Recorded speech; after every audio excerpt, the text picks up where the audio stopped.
as, and you don't have to go through like the process of explaining how it's going to work, since we all kind of know that. But just keep in mind, the first time you have a debrief conversation, you're going to want to set up that expectation of like something along the lines of how you're going to go through things. So like when I would do it, I would say, you know, the whole idea of these conversations is for us to help me to just help you reflect. Like, I want you to leave this as a strong, like, problem solver for your own classroom. My job is not to come in and just give you all the answers or tell you what's right and wrong. Like, I'm just here as a sounding board. You're going to go through and analyze your own classroom and create your own solutions, and I'm just here to check on that and, you know, to add in some things that you maybe didn't catch and to help you generate ideas at the end if you get stuck. But that's my position. It's not to tell you exactly what to do. So that being said, I'm going to get to go first. Let me just real quick grab a piece of paper. Yeah, you just are all over the place. Yeah, I'm good to go. And while you all are talking to me, I'll be taking notes. I can take these back and incorporate some of what I hear. How dare you try to improve your classroom? I know. Wait, are we talking about yours first, or are we talking about Ben's? We're talking about Ben's. Oh, we're talking about Ben's first? Yes. Oh.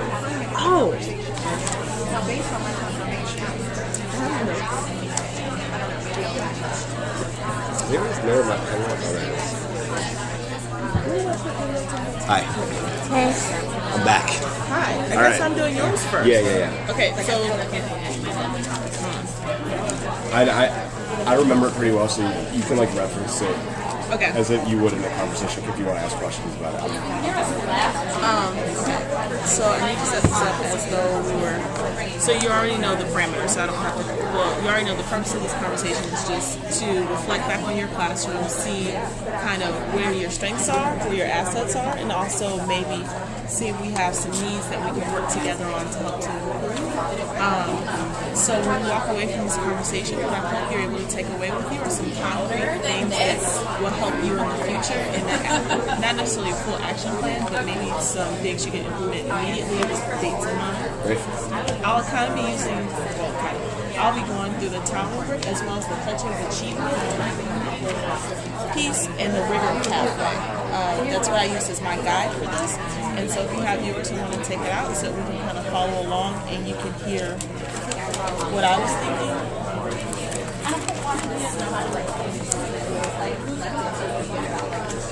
I'm incredibly nervous right now for some reason.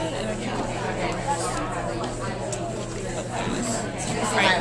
So as I was watching your video, one of the assets I saw in the culture of achievement piece is that over 80 to 90% of your students were participating in the discussion, and they were doing it in a very respectful way to one another. I heard them listening to each other, because I heard them say, like, I agree because of this, and so they were able to explain why they agreed with someone else, which shows that you created this culture that is safe for them, that they feel like they can communicate openly. And I know in your vision, you said that you wanted your students to feel like they can communicate openly with one another, whether it was through writing or through discussion. And I feel like that is something that is a true strength for you, to sit in that circle and be able to share their stories about why they feel the violence changed throughout the outsiders. I mean, that was the discussion. How Pony's vision of violence changed and his belief of violence changed from the outsiders. And I thought in terms of rigor, that was a very interesting question, because anytime in ELA you have to trace something throughout the novel, just like takes it to the so that was a huge strength. I also noticed when I was looking at your vision and in the culture of achievement, authentic success with writing. Like, reading their writing, it was easy to understand. They stuck to the topic, and then they were able to cite evidence of what they were doing. They were able to reference back to the text, and I was like, oh my gosh, like 7th and 8th graders doing this, like that was really exciting for me. So when I looked at culture of achievement,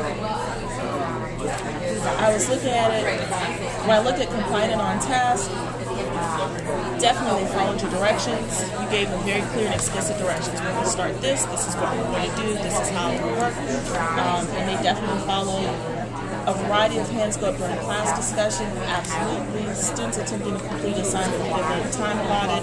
There wasn't a written assignment in that clip, it was a verbal discussion, but they were definitely all attempting to complete that. I'm gonna do this after just a second, and just reflect for a second on how this conversation is going. Who's been doing most of the talking? I have. Okay. And Do the reverse. Okay. so, and this is really common for a lot of core members when we start. We want to just like share all this stuff that we saw, and especially like the good stuff. Here's all the good stuff that I saw. Just ask Ben. He was there. He saw it. Like, remember, our job is to get them to go through. Like, I'm not going through the top with them. Ben's going through the top with them. And I'm just sitting here and going, I agree. And if there's something that I disagree with, then my evidence is here so that I can support what I'm saying. So, and we all do this because we make these giant lists of like, here's all the stuff that I've got, and I want to share all this interesting stuff with you. Ben is a pretty, Ben definitely, because he's been in the classroom, but even your core members are going to have a pretty good idea of what's going on. Like, your evidence is there to supplement that after they've kind of done their analysis. So, rather than, and I like that you started off with a positive, but rather than starting off with what you saw as positive, you can start off by saying, okay, Ben, what went well today? Like, what did you see from your students today that you thought was positive? And then you can supplement that and say, I completely agree, I agree with this and this. Another thing that I saw was this. And then, just add on to him doing all the heavy lifting. So that nutrition conversation. So then if you look at it, so as you look at it, reflect on the lesson. Tell me, what did you think were your strengths? What do I think my strengths are, or what do I think students are? Starting with students first. I think that, so I think one of the things that I really liked about that lesson, what kids were doing, is they were able to, they actually really struggled a lot with this question, and there was a lot of banter back and forth that was actually very similar. So all the kids were kind of just agreeing with each other, and then they were all basically saying the same thing, and then kind of getting confused and saying the same thing again. And then in the middle of the seminar, one kid says, maybe we should look at it, or he says, so it sounds like what everyone's saying is, and he sums everybody's thing up, and he says, but I think we should look at it from this other point of view. And I thought that was awesome, even though there were 8 minutes of kids basically agreeing with each other and doing the same thing. They organically came to this conclusion, a different conclusion, and the whole class agreed, and they were like, yeah, let's look at it from that perspective. And that just shifted the whole conversation. So the fact that I didn't have to do anything, that's another strength, I think, is that I'm talking for almost none of this entire video. It's 20 minutes long, and the kids are all talking to each other. So that, I would say, is probably the biggest asset in terms of what kids were doing. What do you think is the biggest need in terms of the same discussion? What was the biggest need that you saw in your students? So I think it's a great question. I think there are a couple of things that I had that I think I would really need. Number one is kids aren't tracking each other's. They didn't have a way to track each other's thinking. So even though many of them they were tracking the speaker and they were responding to each other and using discussion stems to do that, what they didn't have, because I didn't give it to them, but they didn't have a sheet on which they could track their thinking throughout the discussion. So that, for example, I agree there were about 80% of the kids were responding, but what about those other 20%? And what about when kids aren't responding? One of the hard things about discussion is that your kids can't talk the whole time. There's a large portion of that conversation where kids are listening. So what are they doing when they're listening? And I think that was the most in-your-face need, I think.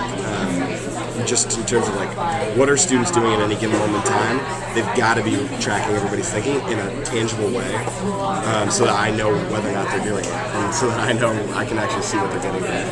I would say the other need is just actually more of a long-term thing, which is just continuing to build kids' skill at responding to each other with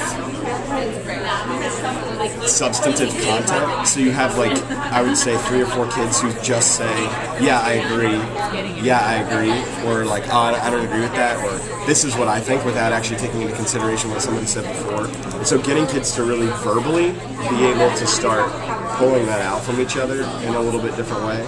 And I think you see that, I know that they're capable because you see in their writing that they're pulling evidence out and relatively in a very structured way, and in a way that also shows that they know what that evidence means and how to interpret that evidence. But when it comes to actually doing that in the conversation, they're not doing that as well. I think the third big need is, and this goes back to, this is kind of tied into both of those, is like they're clearly capable of pulling textual evidence, and even though this is a very difficult conversation because it does span the entire course of the book, what they're not doing is they're not automatically pulling evidence in the conversation. So they'll refer to something, but they won't say like, let's go look at the text and like read this passage. They'll just say like, there's that time when Pony does this, or there's that time when this happens. And like, I would like to see them in discussion.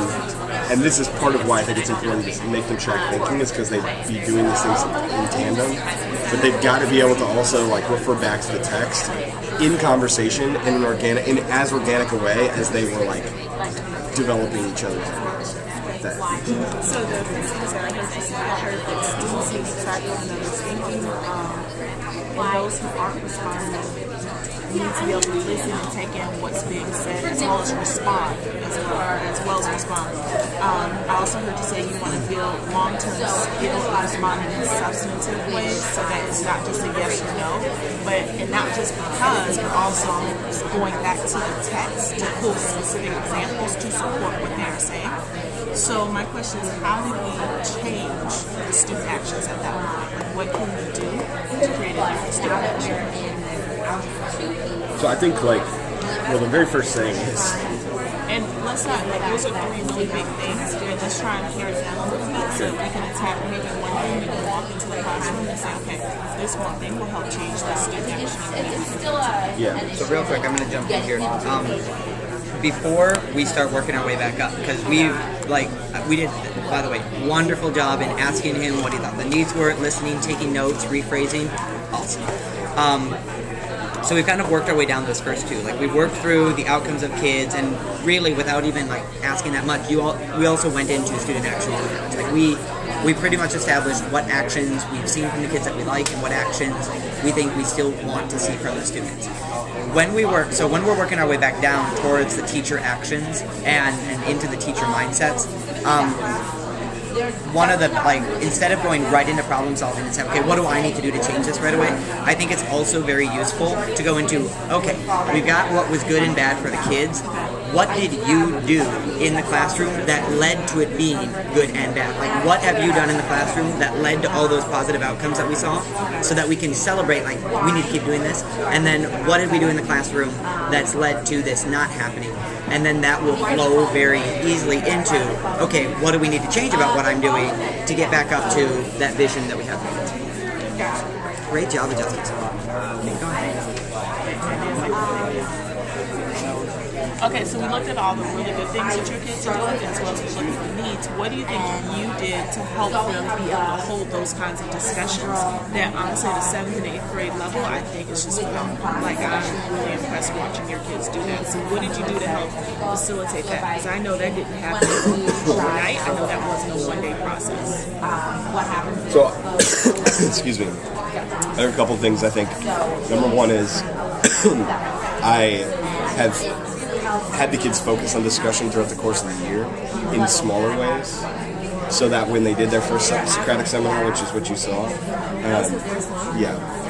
so like when they did that, like they had already had a lot of practice conversing with each other, and as a result of that, like they felt comfortable with this format of listen and respond. Now, granted, like there's still problems with that, but like there weren't none of the students were like, what is going on? I don't understand this structure. So that was like a more ongoing thing that was happening. It was just like consistently reinforcing the power of discussion and like making kids do it and practice it and like think about it and then do it again. And then like to that point, like scaffolding it up so that like we didn't start the year with like 4 people talking for 20 minutes in a group. Like we started the year with turning talks, and then we like moved from turning talks to like small group discussions to like pair discussions and like bringing it back whole class where like I wasn't doing it wasn't like student teacher. It was like, okay, you guys are going to be responding to each other, so raise your hand and whoever's speaking can talk to somebody else. So there's like scaffolded upwards so that kids felt like prepared for that. So that was like longer term trajectory what was happening. And then shorter term, like giving the kids the question the night before so that they could reflect on some of those questions. And then also just like in terms of their analysis of the book, I mean, this was after they had read the book, after we had analyzed it, so we weren't having a discussion after chapter 1, you know, full class discussion after chapter 1. Like, the kids had already had an opportunity to analyze a lot of the book, and this is a way to, like, further their analysis through discussion with each other.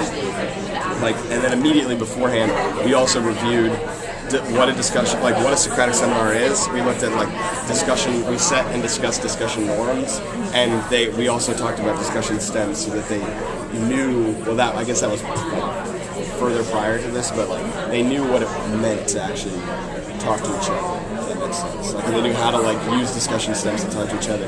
But really like the day before the seminar, we talked about what the seminar actually is, what the purpose of it is, why we're doing it, what their expectations are, and stuff like that. So I think that's what led to some of the successes. And now, with that, with all those successes and all that planning, because obviously you had to do a lot of planning to get them there, and like you were saying, like we talked about norms, you said there were questions, they did small discussions before you had the large discussion. So what do you think some of your needs are based on like all this that you did, and then kind of thinking, what are some areas that you feel like you needed to do here? Because we all think like a little bit better. What could I have done? Yeah, so I think, I mean, first of all, like obviously we talked about track and thinking, so like I've just got to message it to kids. The kids have got to know that that's the expectation, and they didn't know. So that's just a pretty easy fix because it'll be like a sheet of paper in front of them that they know what to do with. You know, and like talking about like just as we like track our thinking when we're doing analysis in pairs, well, we also want to do this when we're in groups. And, like here's your method to do that. So just like that's kind of a quick like I draw up a sheet during our next discussion. They get that sheet, we talk about what it means the night before, and then when we have that conversation the next day, like prepare important notes. I think in terms of like a bigger need behind this is, and related to this, I'm thinking now is actually like they've got to understand better the relationship between that Socratic seminar discussion format and their writing. Because like I obviously want them to understand that like, you know, the discussion's important because like that's the way we communicate and everything, but I also want them to have like see the direct, like pretty linear relationship between having a really productive discussion, tracking your thinking and getting new ideas down, and being able to use those new ideas to then further your writing and like further develop your analysis of the text itself. So what I think I would have done differently, or what led to that not happening is like A, not having the track of thinking, and B, not messaging it, and then C, not having to practice that afterwards. So they like took a writing quiz after this, like the next day, but none of them, I mean, even though I saw better responses than I had in the past, like they didn't see that it was because of the fact that they had that discussion. Because I didn't message it, and because I didn't like walk them through, okay, we had this discussion, now you have all these new ideas, now we're going to sit down and you guys are going to get an opportunity to now like analyze and writing the way we always do, but you have this extra tool now, which is like all of your classrooms thinking on this question, and you get to use that now, but in a more specific, more organized way, because you're actually it's going to be like fully your analysis of that, using, like supplementing your analysis with what we just talked about. So I'm taking away like the big thing right now that I heard from you, is just what you said, like I feel like you want to show them this correlation between Socratic seminar and your writing. Is that like the biggest kind of thing? Like how you can take away what you heard in Socratic seminar and now apply it to your actual writing. So with that being like the big, to me it seems like that's the big thing. As well as I heard you say you want them to track and then you want to message how important it is to. Like I heard all that, but I just feel like, am I wrong? Or is that like the biggest thing, showing this relationship? So let's look at that one thing. And how can we now break that down into student actions? How can we now put that into action for your students? So I think what I've got to, I mean, number one is, I already kind of alluded to this, but like the number one thing I'm going to do is, I want kids to actually get a chance to like reflect on the video itself and like see that for themselves, like kind of have the same conversation in a lot of ways. What did we see? What did we not see? Because if, to this light bulb moment, if the big change that I really want to see, which I think this is it, have to have in this conversation, is getting kids to better understand the purpose behind what we were doing. Like, then they've got to actually analyze what happened and what didn't happen so that we can get to that conversation. So like, first of all, I want to have a debrief with the kids. Then I'd want us to like, I want them to have an opportunity to reflect independently about that debrief too. And then moving into the next discussion, I'd want them to actually have like a paper in front of them that they could do this for, and then have that conversation. So I think like in terms of tangible changes, what I want to do is, like, it's too late. That happened in December. I can't go back. Like, I can go back and show them that video. That's fine, and like we can analyze that video. But in terms of like forward thinking about it, what I'd much rather see happen is watch that video with them, show them have a quick conversation about what we did and didn't do, talk about the purpose of it, and that be a lesson in and of itself. And then, but that being a lesson like in preparation for another discussion, not just like an isolated incident. So when we're in the middle of a new book, and we're in the middle of analyzing a new text now, so when we get to the point at which they can have a Socratic seminar about this, 2 days before the actual seminar, having that discussion conversation. The day before the seminar, having like analysis in class in smaller groups and independently about the questions that we're going to start to like look at whole group the next day. And then also in that, like reminding them of discussion norms and all of that stuff, but then also telling them like, okay, based on what we talked about in that conversation yesterday, because we didn't see everybody tracking thinking, because we didn't really see like the broader purpose of what we were doing and how it connected to our writing, we're going to do this, and I'm going to like, show them, like we'll go through what they're actually going to, how they're going to track their thinking the next day, and like the purpose behind that, and have a conversation about that. And then the next day, it's just like putting all that stuff into action, so that they actually are like tracking their thinking. We're having that discussion, and that like in any Socratic seminar, you should have a pre and a post. So like the pre would be like resetting discussion norms, and then also like just reviewing purpose, and then the post would be like talking to kids about whether or not we actually achieved that goal, and then like rating this discussion versus the last discussion in terms of their impression of like, did we meet the objectives that we set out, in terms of deepening our analysis together. And like tomorrow we're going to get to find out whether or not it actually worked, because you guys are going to demonstrate that in writing. But like our first initial reactions, how did you feel? Did you feel differently than the last time? Did this look and feel different than the previous one, because we had this added tool that you guys were all able to utilize? So what I have done is that you're going to debrief your kids 2 days before. You guys will watch this video together. Even though it happened in December, it's still relevant, because this is one of our Socratic seminars. How are we going to make changes from this? Like, what is it? What do you see? And I think that's great, involving the kids in the decision-making process. It's like, man, I did that. Man, I did that. And that gives them ownership of the lesson. And I think that is so empowering to students. So like they own part of it. But to debrief with them on that last video, actually show them the paper that they used that next day, the day before the Socratic seminar, and show them the paper that we used to track thinking, and explain the purpose and why we want to do what we do. I think just adds a whole other layer to them learning. I think it takes you up on that cultural achievement, because kids can now verbalize like why we're doing this, and they understand the purpose. Giving them paper, reminding them of the norms, giving them the questions the night before, I always think it's brilliant, because now you have time to really kind of take in what it is you're learning. Started talking about the other person's classroom. You have until 11:05 to do that, and then we're going to sort of come back and synthesize the whole group to get until 11:05 to switch. And then you set the norms the day of it, and then the post that you feel like you set up, like what teacher actions and mindsets are required to make this happen. I think it's great. So real quick, awesome. How did that feel compared to how it started? It felt better once I had it talking. Like I was kind of, because I thought you guys were gonna go first, so I hadn't like figured out in my mind how to make this go. So once you said, I was like, oh. How did you feel being like the front end? Felt very. No, but truly, like, I mean, it feels like there are times when like I just want to be like, tell me what you want me to do.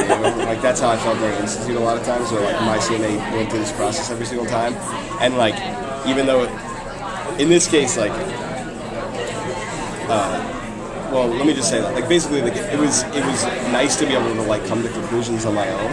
And actually, like, I've thought about that video quite a few times and had conversations about it, but, like, that last reflection of, like, actually connecting, like, having kids draw the connection between our discussions and writing has never happened until now. So, like, coming to that does feel empowering, but it also just feels like, you know, I feel very satisfied because now when we do this again, which we were planning on doing anyways, like, kids are going to be able to, I'm actually going to do that, you know what I mean? Like, and that's really good because that's what I think, like, the biggest gap in my classroom has been all year is just, like, kids not fully being able to articulate for themselves, like, why we even do what we do on a daily basis and how it's all interconnected, even though that's, like, a central part of my vision. And so, yeah, that was good. And then just at the end, like Michelle said, summarizing the next steps, summarizing what you want, having a timeline for it, and then at the end of that, taking it all the way back up and saying, okay, we're going to do these things, what are we going to see, and how is that going to lead us to our vision? And then always ending on that note of, like, is this driving towards where you want it to go? Yeah. And, like, having that out and being like, okay, is that going to get us where we wanted to go? Is that going to move us towards here?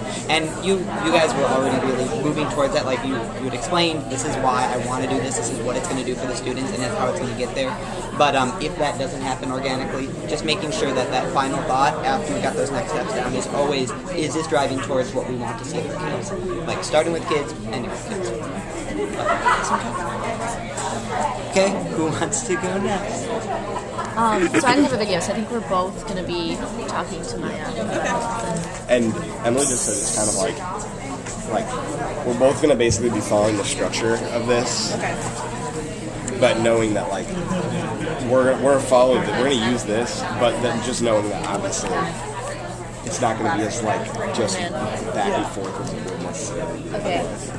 All my principal is still speaking. Have y'all switched groups yet? Yeah. Okay, well, then Are you my principal texting me? He is. I would like to comment on that, but I thought I'd just let it go. You want a chair? No. Yeah, switch. Yeah, you guys sit over there now. Yeah. No kidding. You got some power in this one. Yeah, logistics. Keep it grounded. What's lesson? Oh, you guys saw the hairband lesson, right? Yeah. Okay, so that lesson, Hey, Bunny, can I squeeze past you? when I look back on it, the purpose of this lesson, so I've been with my students. This is my second year with a lot of kids in my classroom. That's why you saw a lot of, like, the laughing at times, like our jokes or whatever. And so, as we prep for the EOC, we're working on a unit about identity. And as we prep for the EOC, we took a survey and kids told me this person needs some more help about poetry. And prior to the lesson, I talked to them about, like, okay, do you all want to do the poem on your own, or do you want me to take you through the poem, and then you all have to do the poem on your own, practice EOC, answer questions about it. And like, we need you to take us through it, and then we'll do it on our own. We've done it all throughout the year, but poetry is just so, and I'm sorry, our classes are semester, so they're not classes. So we've done it this semester, but poetry is something my kids don't work out. So they're trying to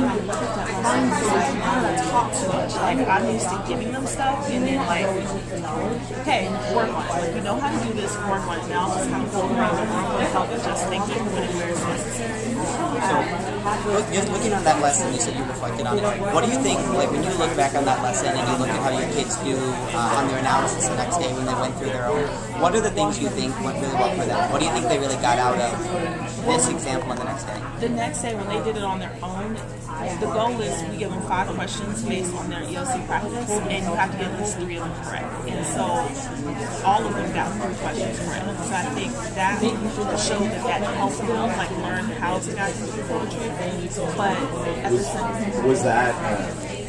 How did that compare to, like, the prior test?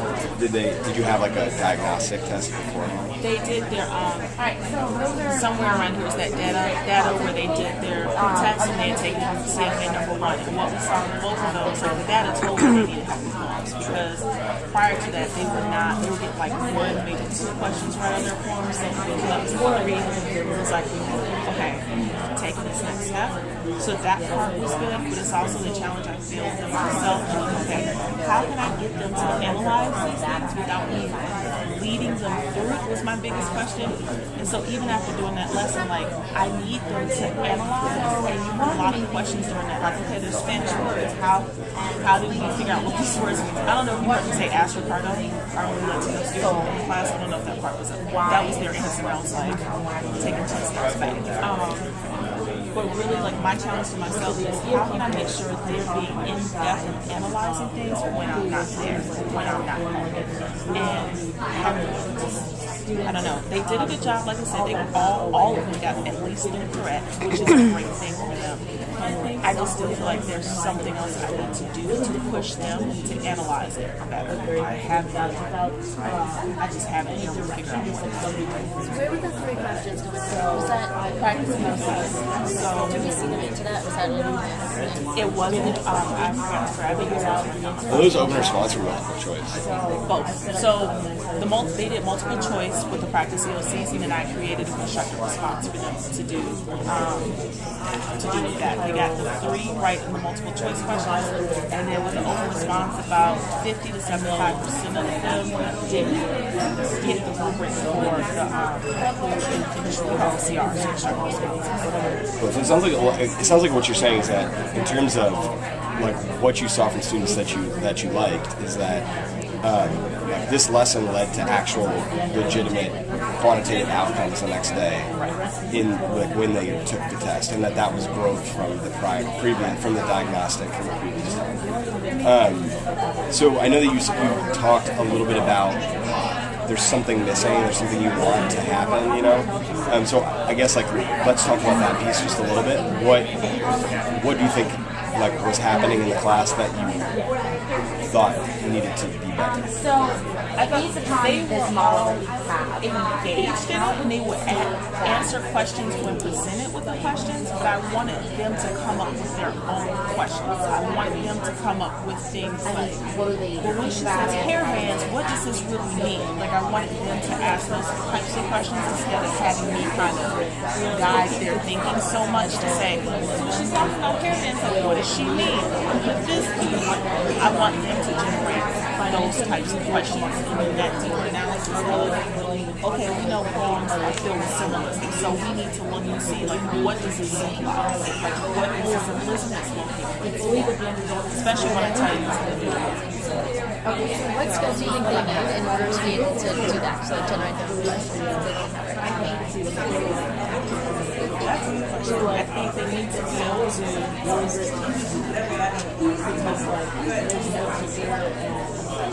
I think they need to be able to really take in what it is they're reading and understand it on their own, and then be able to at least say, okay, I'm missing this piece of it, so how can I generate a question about what I don't understand?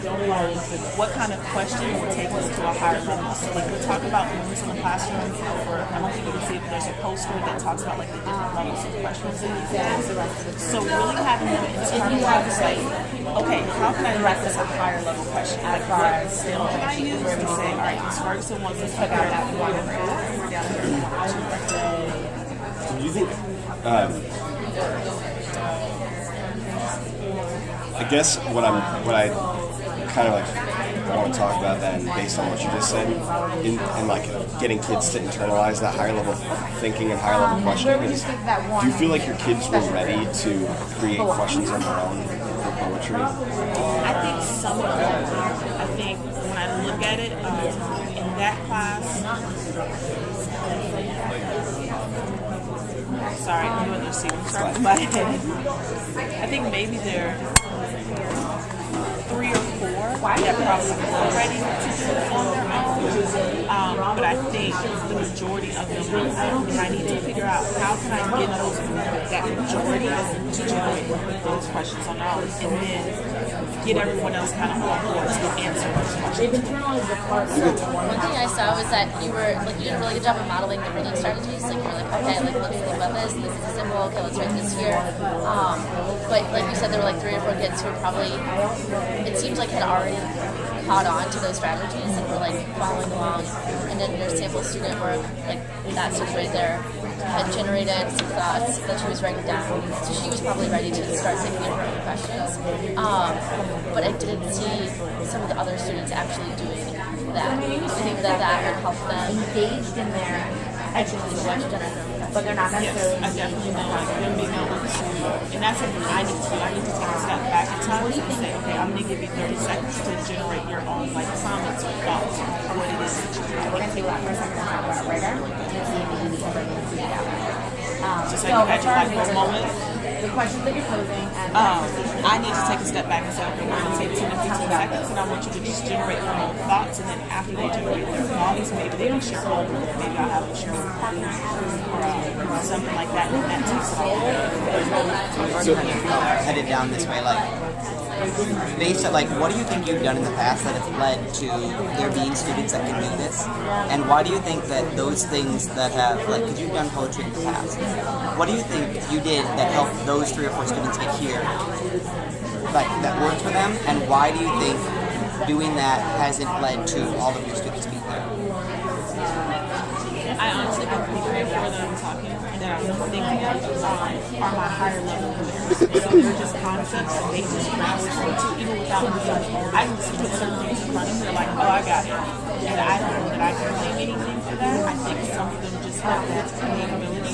I think for some of the other students that, I do have a couple of borderline students that might be able to do it. I think with them, working with them, we've been able to do like more small group sessions with them or to talk where I did some of the talking and I was able to back up and allow them to do more talking.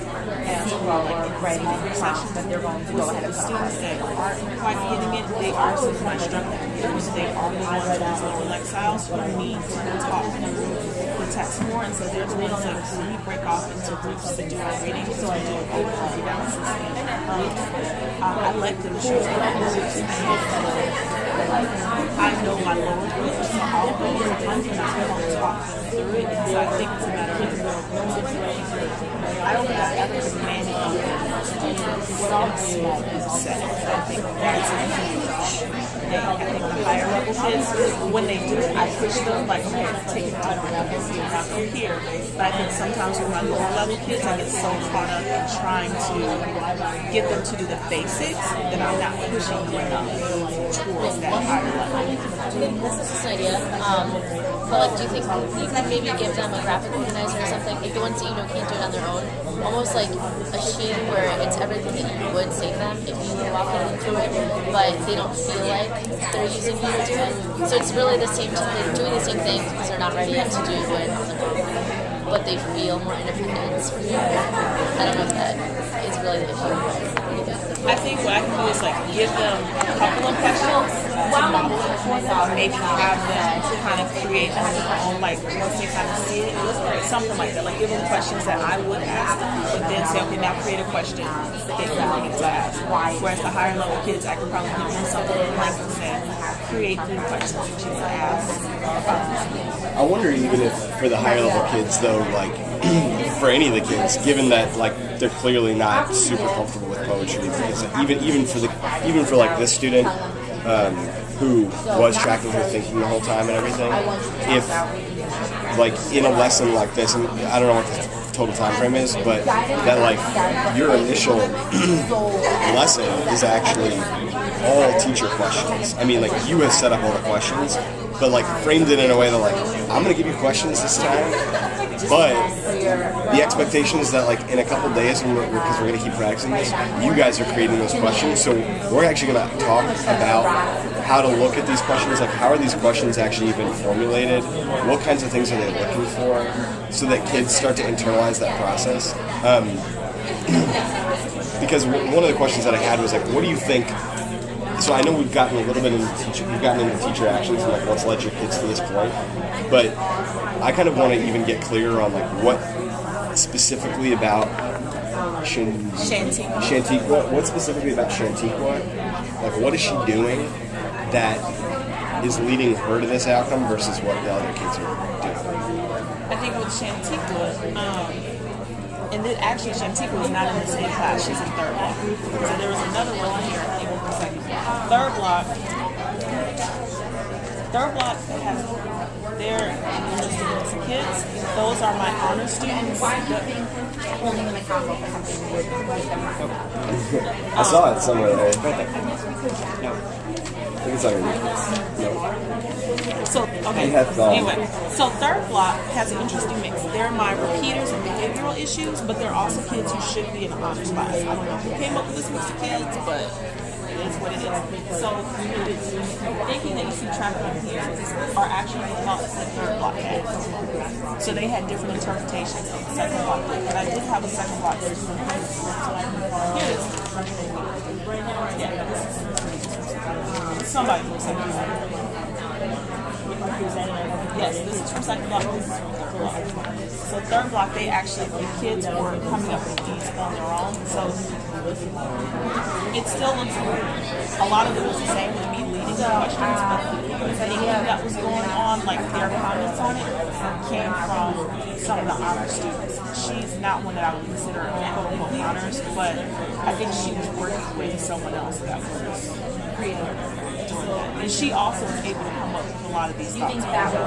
Some of this is from how we've analyzed poems in the past. Some of this is from just she's part of that, like she goes into a smaller group. I'm able to reach a deeper. Here you go. And also, some of the students that are able to come with those kinds of questions are added students. Like added. It's a college preparatory program, and one of the things that they do in their college prep class is they develop the questions within their class and things that they read. So she's one of those that's had a whole lot of extra practice at it, as well as the students now that I think about it in second block that have had more practice at creating their own questions. So based on what we kind of talked about, like we kind of know that we want to drive those medium to lower kids, those on the brink and those lower kids, towards this level of generating their own questions and analyzing the text without so much support. And you've already kind of listed some ideas, and we've heard some other ideas as well. But I'd just like to hear you kind of synthesize, like, based on where we want these kids to go and some of the tools we know that the advanced kids have that allow them to get to that, or the kids who are achieving higher right now get to that point. What do you as a teacher feel like you need to do in the next couple of weeks before they take their end of course that can get those on the brink and lower kids up to that level? I think one of the things is really to continue to put the onus on them and having them in smaller group sessions. And like I like the idea of maybe giving them a couple of question stems and then having them go back and create their own questions, and they can base it off of that. Also having them analyze questions, like I heard come out, like really say, okay, let's identify what level question is this, because it's something I did at the very beginning of the year and I've gotten away from, and I think I need to go back to having them say, like, this question is a higher level question because it asked me to interpret or infer or do this in this. If I were to create a question about this, I would need to start off with, I would need to have these words in it. So what question can you create? Oh, so I think I really need to focus that attention on my lower to mid-level students, and I think I can do that in smaller groups, like having them in pairs. I may even partner them with one of the higher level kids, but I have to be careful because my lows know how to get the hires to do the work, and that's what I want to completely avoid with that. So what do you feel like you can do with your hires while your lowers are working on this skill that they've already used? With my higher level kids, I think what I can do is literally give them a poem and say, okay, I want you to analyze the poem, and I want you to develop 3 to 4 EOC style questions, and I want them higher level, and then I want you to give me the answers to this, because I did that with my honors class last semester, and it was really successful. So I think that's a challenge I can put in front of my higher kids, and I think they can rise to it. Another idea, just to throw it out there, have them swap questions after they've written them and have other groups of kids answer the other kids' questions. I've done that, and that's a lot of fun. So granted, you have your end of course coming up soon. When do you feel like you, like if I was going to come in and see this kind of happen? Well, I've started doing EOC stuff Wednesdays and Fridays, so it'll probably be on Wednesday. That gives me time to get back and pull out my old plans that have this. And I think I'm now going to do 2 multiple choice questions as well as instructor response and do an exemplar, because that was actually a final project I gave my honor students. They had to create multiple choice questions and exemplars for instructor responses. So how do you think this is going to drive towards the vision that you've had for your kids for the end of the year? So the vision for the EOC is not about a score, it's more about growth for them. I want every student to walk away and say, I grew in Miss Ferguson's classroom, I was reading here, because they all know their reading levels, I was reading here, and now I'm reading here. I scored this last year, now I've scored this, I know that I've moved up in what I've done, or even because the test is new, to maintain what they did, because the new test is 100 times harder than the old test. Like, they've revamped it to align with Common Core. So I think this aligns with the vision, and the vision isn't always about that EOC. It's also about taking complex poetry and being able to analyze it when you get into college, whether it's a 4-year college, a 2-year college. We talk about that all the time. So I want to make sure they're prepared to read complex text, and I think being able to do this goes back to showing growth on your end of course. I think it goes back to, if you can analyze a complex piece of text, you can be successful no matter where you go. So I think a good reader's question, you must question to be a good reader. So having the right create those questions, I think will create good readers. I think it's smart that you're like, when you're talking about like what you're going to do next for kids, and like what your expectations are for kids and where you want them to go. I think it's smart that you connected that to your vision, and like I like that you moved from, okay, the immediate vision is that they're going to do well in this test because it's high stakes for them, but then like that fits into the broader vision that I have for them, because you want them to feel connected to reading and writing and understand that like critical thinking is an important component of our lives, and so I thought that was just smart. So I'd like to hear from Ben and Krista. How did where Maya ended up and like her analysis of her classroom compare to your analysis of her classroom and where you thought she needed to put her most effort? She was pretty well aligned with the main, like, half of what I wrote down. So she prioritized things differently. But I agree with like her assessment of rigor, class, and she wanted to push students. And how does it make you feel that like you feel like you said she aligned with half of it? How does it make you feel that you didn't get to like everything that you wanted? I feel like that's fine, because we got to a piece that was really important, and she's going to do something to improve that piece. So hopefully I would like have other future conversations with her, and she wanted to prioritize it more. How do you think the outcome is different having her kind of come to her own analysis than if we had kind of started off by just going through our notes on what we thought was going on in the classroom and kind of laying out what we thought the action sets would be? That's probably a question for you. But, I don't know, probably like, she would have felt less empowered that she didn't come with the ideas of her own. Or if she didn't agree with what I saw in that one snippet, then maybe she would have been defensive, or just in general, like she's not on the same page as me, and so yeah, I mean, I agree a lot with Krista in terms of like kind of like half of like you got to about half of what I was definitely one important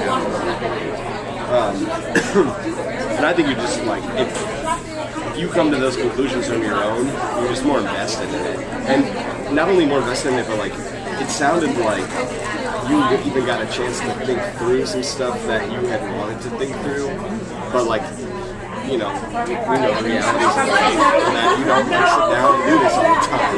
And so, like, giving you the opportunity to actually, like, there were times at which, like, you kind of, like, went off in this direction and then, like, came back to this other direction, because, like, that's the way that we think. You know what I mean? Like, you have to go different places to get to your final destination. And so, like, that was, I think, just, like, in terms of skill building, in terms of just, like, not just investment and effectiveness of the next step, but in terms of like giving you the opportunity as a like good teacher to just sit down and think about this and like come to new conclusions about your kids and you teaching. That in and of itself is just a worthy outcome. Okay, finally, before we run out of time, we have to ask your opinion. Yes, ma'am. What is holding her back to you? Well, as a fellow teacher, I got a lot from this, like from y'all classes. Even though I wasn't there, I got like y'all wanted more for your children than what you just teaching them this year. You wanted something for the long run, and that it took a lot. And like how y'all asked the questions was really nice. Because like if you don't ask other people's opinions and then you just give one-sided direction, you're not going to gain a lot from what you need. And like from your class, I like student interaction is like really good, and that's what they focus on the EBR over here. Like getting the students like incorporated in the lesson plans and stuff, and that was really good. And like they participated and everything was really cool. And like you kept them on track, and that's important because it is really easy to get off track in class. I know. You know? I know because I'm a teacher. And in your class, oh my God, like for the record, I read that book in my class this year, and I love that book. I like how it began, how it started and stuff, and that was really good. And like there are a lot of key points that y'all both hit, and then you did a really good job leading the conversation and steering it. So 2 snaps and a pop for you. Yeah, good job. And there was a lot that was good in this conversation. I like how y'all focused on the good points and the bad points, because you can't take a lot away from it if you don't know what you did good and what you did well. Yeah, so it was a good conversation. Yay for y'all. Thank you.